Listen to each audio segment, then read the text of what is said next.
Indore crime branch ने Tihar jail में बंद ठग नीरज कुमार की प्रोडक्शन वारंट पर इंदौर लाकर पूछताछ शुरू कर दी। आरोपी ने विदेश में नौकरी दिलाने के नाम पर युवकों से धोखाधड़ी कर लाखों रुपए ऐंठ लिए थे। क्राइम ब्रांच के डीसीपी राजेश त्रिपाठी के अनुसार नीरज कुमार मूल रूप से चंडीगढ़ का रहने वाला है और दिल्ली में कई लोगों को विदेश में नौकरी दिलाने का झांसा देकर लाखों रुपए ठग चुका था। इसी ठगी के मामले में उसे दिल्ली पुलिस ने गिरफ्तार कर तिहाड़ जेल भेजा था। डीसीपी क्राइम ब्रांच ने बताया कि कोविड से पहले आरोपी ने इंदौर के 17 स्टूडेंट्स से लगभग 12 लाख रुपए वसूले थे। उसने वादा किया था कि वह उन्हें विदेश में नौकरी दिलाएगा, लेकिन कोविड के कारण वैकेंसी खत्म हो गई। पूछताछ में आरोपी ने कबूल किया कि उसने लोगों का पैसा ऑफिस बनाने और निजी खर्चों में उड़ा दिया। फिलहाल इंदौर क्राइम ब्रांच आरोपी से पूछताछ कर रही है। वह अधिकारियों का कहना है कि इससे ठगी के और मामले सामने आ सकते हैं।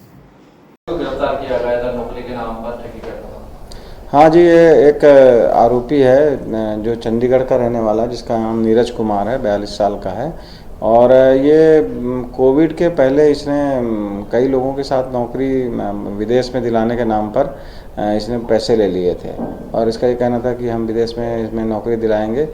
नौकरी में ख़ास तौर पर कि किसी को फार्मिंग के नाम से और कहीं कोई होटल इंडस्ट्री में भी जॉब लगाने के नाम पे लिए थे।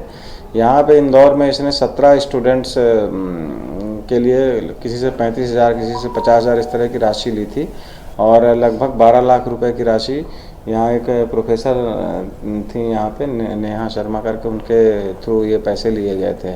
तो उनकी रिपोर्ट हुई थी, ये 2024 में इसकी रिपोर्ट हुई थी और बाद में जब आरोपी के संबंध में जानकारी ली गई तो ये मालूम पड़ा कि दिल्ली में भी ईओडब्ल्यू में केस रजिस्टर है, वहाँ भी इसने कई लोगों से पैसे लिए हैं और नौकरी लगाने के नाम पे।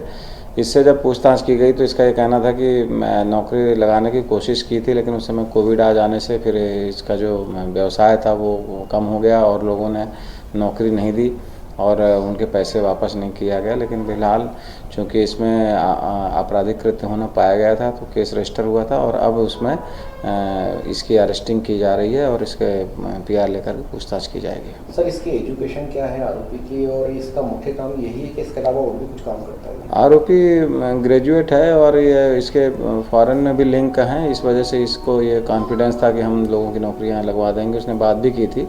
इसका ये कहना है कि कोविड की वजह से फिर ये डिमांड वहाँ ख़त्म हो गई और इसके पास धीरे धीरे जो भी पैसे इसने लिए थे ये ऑफिस खोलने और इन चीज़ों में दूसरे पर्पज़ में इसने लगा दिया। इस वजह से फिर ये जो इसने कमिटमेंट किया था वो पूरा नहीं कर पाया। ये जो पैसा है सर, इसको क्या अय्याशी में भी इस्तेमाल किया है कुछ?